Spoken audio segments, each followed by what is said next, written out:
Guys, আজকে আমার মা আমাকে রান্না করা শেখাচ্ছে। এরকম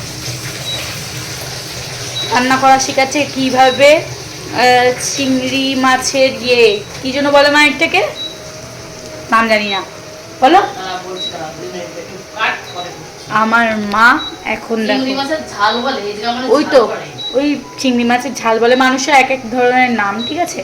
তো আমার মা ওইটাই শেখাচ্ছে কি কার পরে কি দিতে হয় না দিতে হয়। মশা কামড়ায় এটা, আর এটা কিন্তু আমি খেতেও পছন্দ করি। আর এই দেখো চিংড়ি মাছ, তাই না? ওই যে লবণের পরিমাণ কম, যেহেতু অল্প সবজি, ঠিক আছে। আমার মা আমাকে আজকে আমার কুকিং টিচার। আমার মা কিন্তু রান্নাও খুব সুন্দর করে, আমার খুব ভালো লাগে।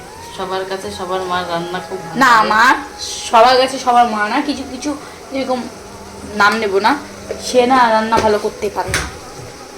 আমারই আত্মীয়র মধ্যে ভালো রান্না হয় না।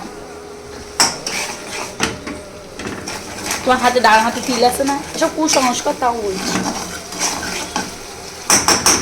অল্প সবজি, তাই বেশি তেল খাওয়া উচিত না, আমার মা বলছে। এইটুকু তেলে এতটা রান্না হবে।